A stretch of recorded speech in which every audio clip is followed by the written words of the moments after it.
Assalomu alaykum kanal obunachilari, kuzatuvchilari va hikoyalarni qoldirmay tinglab kelayotgan tinglovchilar. Qisqa hikoyalar rubrikasini davom ettiramiz va ushbu audio hikoyamizga ham eng yaxshi qisqa hikoyalarni jamladik. Marhamat tinglab o'zingiz baho bering. Qani unda boshladik. Bu voqeani bobom menga aytib bergan. Unga ko'ra, bundan 30 yil oldin sodir bo'lgan bu dahshatli hodisa hamon yodida edi. Bobomning aytishicha, bir kuni singlimni qo'shni qishloqqa turmushga berdik. Bir yumush bilan uning uyiga bordim. Yo'l uzoq bo'lgani uchun ot minib ketgandim. Ishlarimni bitirib bo'lganimda kech tushib qoldi. Singlim, "Buguncha biznikida qoling aka, kechasi yo'l yurish xavfli", dedi. Lekin men qolmadim. Qolgim kelmadi. U bilan xayrlashib yo'lga tushdim. Yo'lim eski qabriston yonidan o'tardi. Har safar shu joydan o'tsam, yuragim allanechuk tez ura boshlardi. O'zimni chalg'itish uchun qo'shiq xirgoya qilib borardim.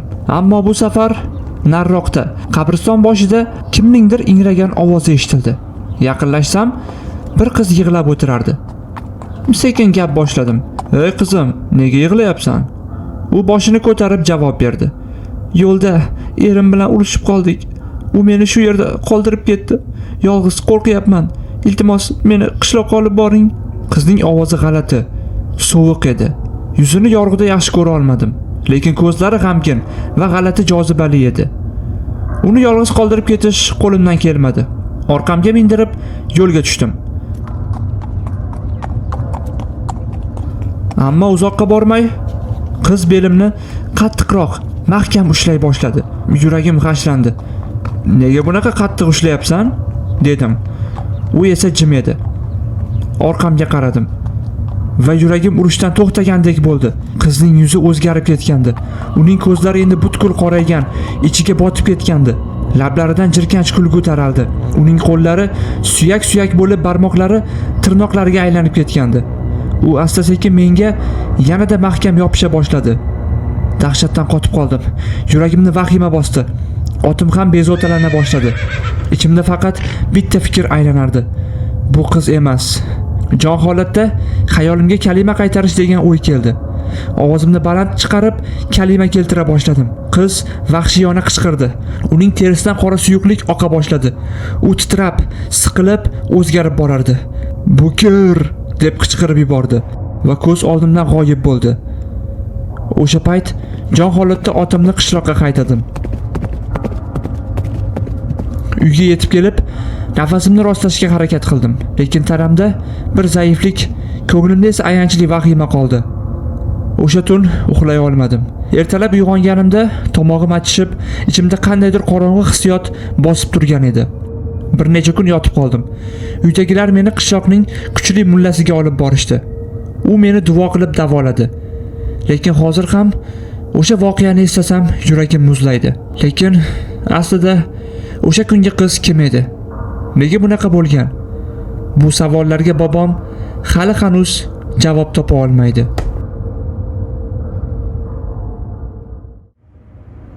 Navbatdagi voqeamiz baliq oviga chiqqanlar haqida. Men baliq oviga juda qiziqaman. Bu ehtiros nazarimda, dadamdan meros. Biz baliq ovining ishqibozlari edik. Hatto ba'zilar bizni jinni deb o'ylashardi. Baliq ovi doim bir xil bo'lmaydi. Uning o'z vaqti, sharoiti bor. Eng katta baliqlar tong oldidan yoki tunda harakatga tushadi. Shuning uchun biz ham odatda azon paytida ovga chiqardik. Bu voqea 1 yil oldin sodir bo'lgan. O'sha kuni dadam kechqurun, "Ertaga ovga boramiz. Narsalarni tayyorlab qo'y", dedi. Men har doimgidek hamma narsani tayyorladim. O'sha kuni tog'amning o'g'li Muslimbek ham biznikiga kelgan edi. Lekin uxlay olmadim. Har doim ovga boradigan kunlari shunday bo'lardi. Tong oldidan soat 3:30 da dadam meni uyg'otdi. Lekin men allaqachon uyg'oq edim. Mashinamizga, eski Damas'ga joylashib, yo'lga chiqdik. Odatdagidek 30-40 kilometr uzoqlikdagi chekka hududga bordik. Atrof sukunatga cho'mgan. Faqat g'ira-shira yoritilgan osmon va shitirlagan shamol bor edi. Soat 4:30 atrofida yetib bordik. Mashinadan tushishdan oldin atrofga ko'z yugurtirdim. Bir tomonda kanal oqardi. Undan 100 metr narida esa zang bosgan konteyner va tashlandiq dala hovli bor edi. Hududda mashinaga yo'l yo'q. piyoda yurishimiz kerak edi. Shu payt ko'zim konteynerning ustida turgan notanish odamga tushdi. Yuragim bir lahza to'xtab qolganday bo'ldi. U bizga tikilib turardi. Oddiy odamdek ko'rinar, lekin nimadandir dahshat taralardi. U harakat qilmasdi. Hatto shamolda ham, kiyimi ham qimirlashini sezmadim. "Qo'rqma", dedi dadam sovuqqonlik bilan. "Shu yerning egasi bo'lsa kerak. Keling, vaqtni yo'qotmaylik, ovni boshlaylik." Muslimbek va dadam mashinadan tushib, narsalarni olib ketishdi. Men esa hali tushmadim. Hamma narsani tartibga keltirib olmoqchi edim. Taxminan 5-10 daqiqadan keyin tayyor bo'ldim va mashinadan chiqdim. Hali tong yorishmagan. Hamma yoq qorong'u edi. Suvga qarmoqni tashlab kutishga tushdim. Shu payt kutilmaganda mashinamizning dvigateli o'z-o'zidan ishga tushdi. Ko'zlarim katta-katta ochilib, dahshatdan toshdek qotdim. Dadam va Muslimbek yonimda-ku.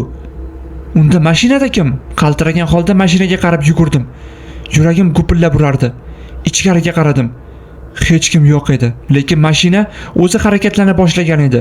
Mashinaning rulini kimdir burayotganday. U sekin-asta kanal tomon yo'l oldi. O'g'rimikin degan fikr chaqmoqdek chaqdi miyamda. Ammo bu o'g'ri emas. Mashinada hech kim yo'q bo'lsa-da, rul harakatlanardi. Qonim muzlab qoldi. Mashina kanalga yaqinlashayotgan edi. Agar u suvga tushib ketsa, bu yerda hech kim uni tortib chiqara olmaydi. Dadam ham yugurib keldi va o'zini ichkariga otib, tormozni tortdi. Mashina joyida to'xtadi. Men esa hanuz dahshatdan qotib turardim. Sezgi menga nimadir noto'g'ri ekanini aytayotganday edi. Sekin boshimni ko'tarib, konteyner tomonga qaradim va qaltirashim yanada kuchaydi. Endi u yerda hech narsa yo'q edi. Konteyner ham, dala hovli ham, katta suv bo'yi ham. O'sha tomonda hech qanday inshoot bo'lmagan edi. Go'yo barchasi faqat bir lahzalik tasavvur. Shunchaki xayol edi. Ammo men aniq bilaman, u yerdan bizga kimdir tikilib turgan edi. Bu aynan boshqa narsa edi. Oradan kunlar o'tib, bu joy haqida surishtirdim. Qishloqdagi keksa bir cholning aytishicha, o'sha konteyner avvallari bir odamning yashash joyi bo'lgan. Lekin u odam juda g'alati edi. Doim tunda ovga chiqar va hech kim bilan gaplashmasdi. Bir kuni u sirli ravishda g'oyib bo'lib, keyin hech kim uni qayta ko'rmagan. Lekin odamlar goh-gohida konteyner atrofida g'alati harakatlar va sharpalarni ko'rishgan. "U yerdan uzoqroq yurganing ma'qul bolam", dedi chol past ovozda. "Har kim ham bu joyda uzoq qola olmaydi." Shundan keyin men u joyga qaytib bormadim. Lekin hanuzgacha o'sha konteyner va u yerdagi sirli odamni eslab qo'rqib ketaman. Keyingi voqeamiz esa bir yigit bilan sodir bo'lgan. O'jar va tanbehga tobelikni yoqtirmaydigan odatim tufayli 25 yoshga yetganimda uyimdan arazlab chiqib ketdim. Mustaqil hayotga qadam qo'yish uchun o'zimizning dahamizdagi 4 qavatli uyning eng yuqori qavatidan kichik bir xonali kvartira ijaraga oldim. Men o'qituvchiman. Qasddan kechki smenaga o'tib oldim, chunki tushgacha uxlashni yaxshi ko'raman. Kecha kechqurun ishdan ancha kech chiqdim. Do'stim Shodiyor bilan 8-mart bayrami uchun uning sevimli qiziga sovg'a tanlashga chiqib, bir necha soat do'konlarni aylanib yurishga to'g'ri keldi. O'zim hali bo'ydoqman, ammo bu boshqa masala. Shodiyor bilan xayrlashib, daraxtzor oralab uyimga qayta boshladim. Kechqurun qorong'uligi butun shaharni chulg'ab olgan. Lekin atrof muhitni hali ham yaxshi ilg'ash mumkin edi. Yashayotgan uyimning eng oxirgi kirish qismiga yetib kelganimda xayollar og'ushida edim. Birdan oyoqlarim yerda qotib qoldi. Ko'zim 4-qavatda joylashgan, hozircha men yashayotgan kvartiraning derazasiga tushdi. Ichkarida nimadir siljidi. Balki kimdir. Yo'q, aniq kimdir. Dastlab xayolim meni aldadi. Derazaning aksini ko'rayotgandirman deb o'yladim. Lekin yo'q. Deraza ortida kimdir turibdi. Qorong'u sharpa tuman ichida jilmayib turgandek tuyuldi. Yuragim tez ura boshladi. Bu qanday bo'lishi mumkin? Axir men uydan chiqishdan oldin eshikni qulflab ketganimni aniq eslayman. Qo'lim beixtiyor cho'ntagimdagi kalitlarni siqdi. Ichkarida kim bo'lishi mumkin? Biroz muddat haykaldek qotib qoldim. Nafas olishga ham jur'atim yetmay derazaga tikilardim. Sharpaning shakli asta-sekin aniqroq ko'rina boshladi. U shunchaki tikilib turardi. Qulog'im ostida qattiq huvillash eshitildi. Yuragim gup-gup urib, tamoman karaxt bo'lib qoldim. Bu paytda menda faqat bir fikr bor edi. Bu yerdan tezroq g'oyib bo'lish. Ortga burilib, hech narsani o'ylamasdan yugurdim. Hattoki atrofda odamlar bormi, yo'qmi, ortimdan kimdir kelayotgan bo'lsa, sezarmikinman bilmayman. Faqatgina oyoqlarim meni olib qochardi. Men shu kecha ona uyimga qaytdim. Ertalab ham, keyingi kun ham ijaradagi uyimga bora olmadim. Lekin oradan bir hafta o'tib, u yerdan chiqayotgan yangi ijarachilarni ko'rib, ichimdan sovuq ter chiqib ketdi. Uyingizni ijaraga berdingizmi? So'radim egasidan. Ha, kecha yangi odamlar ko'chib keldi, dedi u. Xo'sh, oldin bu yerda kim yashardi? Uning javobi esa xayolimni butkul izdan chiqardi. Hech kim. Bu uy 1 yildan beri bo'sh turgandi. Qo'limdagi kalitlar sirg'alib yerga tushdi. Ichkarida bo'lgan u narsa kim edi? Yoki nima edi? Hozir sizlarga aytib bermoqchi bo'lgan voqeam sizni xavotirga solishi aniq. Qishning sovuq tunlaridan biri edi. 16 yoshli qiz uyda yolg'iz edi. Ota-onasi do'stlarnikidagi bazmga ketgan.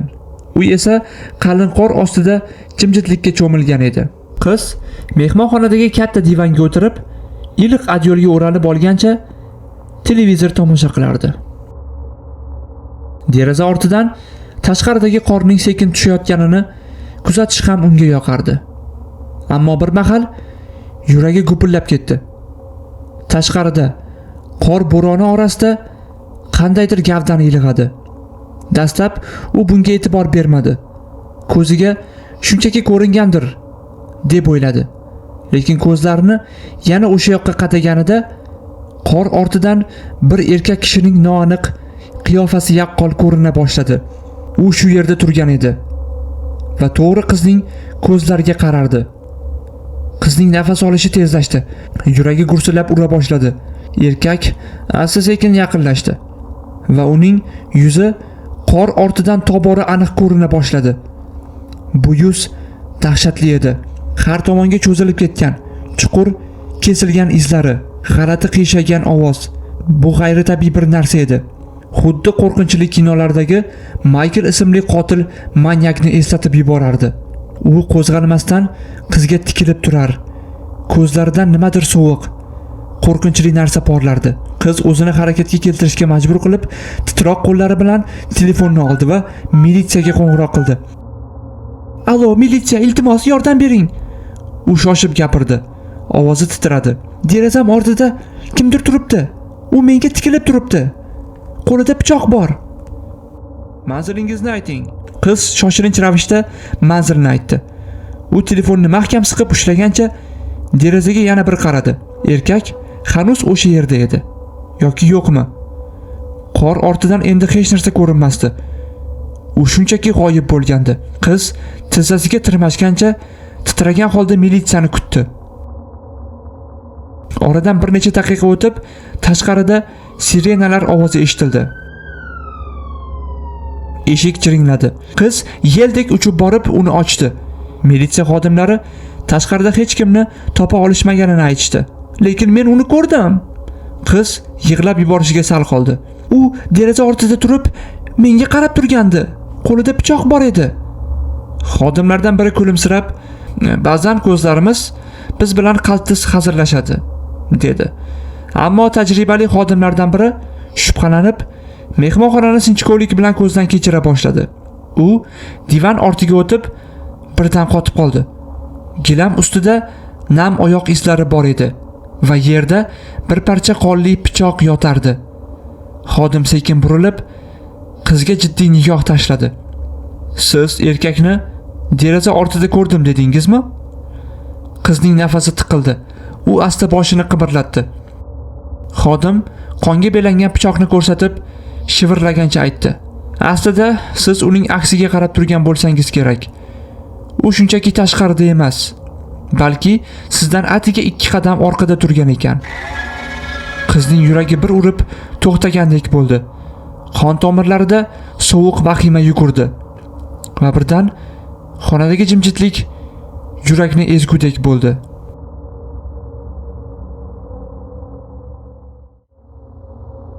Navbatdagi so'nggi voqeamiz esa opa-singillar bilan bo'lib o'tgan.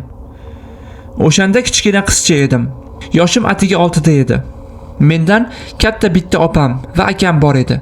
Ular maktabga borishardi. Men esa ularga havas qilardim. Qani endi men ham maktab kiyimlarimni kiyib, opamdek sochimga lentalarni taqib, chiroyli bo'lib maktabga borsam derdim. Hozircha esa bog'chaga borardim. Bir kun opam qattiq kasal bo'lib qoldi. Uyda faqat akam, opam va men yolg'iz edik. Otam xizmat safari bilan boshqa shaharga ketgan. Onam esa tug'ruqxonada ishlardi va o'sha oqshom navbatchilikda qolgandi.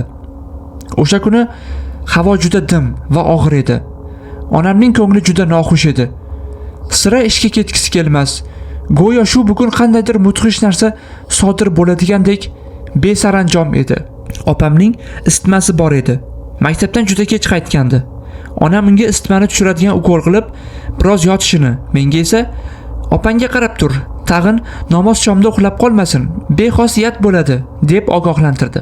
Akam oqshomlari qo'shni mahalla bolalari bilan futbol o'ynashga chiqib ketardi. Shu sababli o'sha mudhish oqshomda uyda yolg'iz men va opam qolgandik. Uyda opamning yonida o'tirardim.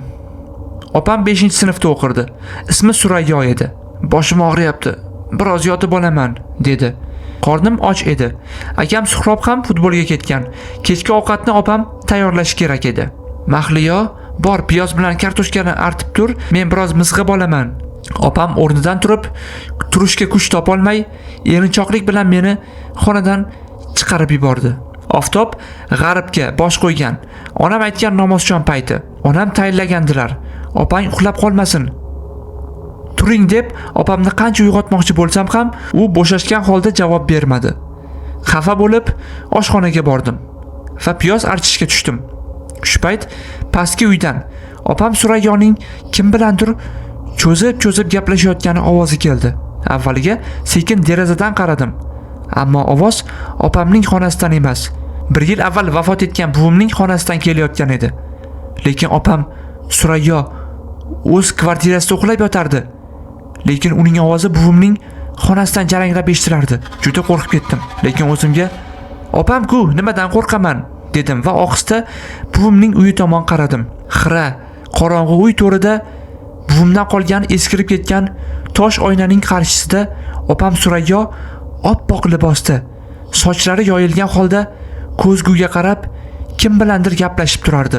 Avvaliga hayron bo'ldim. Keyin esa bir vaqt opam ikki joyda ekanini angladim-da, dahshatga tushdim. Shu payt eng qo'rqinchli lahza boshlandi. Opamning oldida eshik ochib, unga qaraganimda u meni sezmadi. Men tomonga o'girilgani ham yo'q. Ko'zgudagi kim bilandir gaplashishda davom etardi. Suhbat mavzusi allaqanday sayohat edi. U qayergadir ketmoqchi edi. Ana shunda meni birdan inchiqlik tutdi. Opam meni yolg'iz tashlab ketayotgan ekanda. Yoniga borib, uning qo'llaridan ushlab, hayajon bilan so'radim. "Ha, opajon, qayerga ketyapsiz? Meni ham olib ketmaysizmi?" Birdan sovuq shamol esib, ko'zgudagi xira, dahshatli odam basharasini ko'rib qoldim. Opam Surayyoning qo'llari muzdek, sovuq edi. "Opa?" dedim titrab, lekin u qimirlamadi. U ko'zlarini ko'zgudagi basharadan uzmay qotib qolgandi. Atrof tobora qorong'ulikka cho'mardi. Xona esa timqora, zulmatga qoplanayotgan edi. Men qorong'ulikdan qo'rqardim. Shuning uchun chiroq yoqmoqchi bo'ldim. Devorga borib, qo'lim bilan kalitni izlay boshladim. Bo'yim yetmagani uchun stulni surib, ustiga chiqdim-da, chiroqni yoqdim. Xona butkul yorug' bo'ldi, ammo men xonada yolg'iz turardim. Opam yo'q edi. Shu payt opamning xonasidan dahshatli qichqiriq eshitildi. Shartta o'sha joyga yugurdim. Opam yerda yotardi. Tilini osiltirib, gilamga tiralgancha xuddi bo'g'ilayotgandek xirillardi. Bu haqiqiy dahshat edi. Men jon holatda qo'shnimiz Hamid akanikiga yugurdim. Kelinoyim Kumush opa hovlida yurgan ekan. "Kumush kelinoyi, opam hozir o'lib qoladi", deb baqirib yig'ladim. Uydan Hamid aka va katta qizi Malika bilan yugurib chiqdi. Malika opa opamning dugonasi edi. Hammamiz uyimizga, opamning oldiga yugurdik. Opam hali ham yerda qaltirab yotardi. Hech to'xtamasdan xirillardi. Hamma vahimada. Uni ko'tarib, Hamid aka tezda ko'chaga chiqib, taksi to'xtatdi va kasalxonaga jo'nab ketdi. Men esa Malika opamlarnikida qoldim. Yo'lda akam Suhrob o'rtoqlari bilan kelayotgan edi. Kumush kelinoyim undan tezda onamning oldiga borishini so'radi. Akam yugurib ketdi. Shu bilan ertalab opamni kasalxonadan uyga olib kelishdi. Emishki, o'shanda yosh bo'lganim uchun bu so'zlarni tushunmaganman. Epilepsiya, ya'ni tutqanoq kasalligi ekan. Lekin o'sha mudhish oqshomdagi qo'rqinchli ko'zgudagi basharani hech qachon unuta olmadim. Bu voqea haqida onam ham, akam Suhrob ham eshitgisi kelmas, hatto ishonmasdi. Ammo oradan ancha yillar o'tib, opam ham o'sha oqshom hech kim bilan ko'zguda gaplashmaganini aytdi. Lekin marhum buvim o'sha oqshom tushlarga kirganini, "Qizim, uxlamagin, uyg'on" deb chaqirganini aytib berdi. Va men sirli dunyolar borligiga, elas-elas o'tgan ruhlar aks sadosi abadiy yashashini angladim.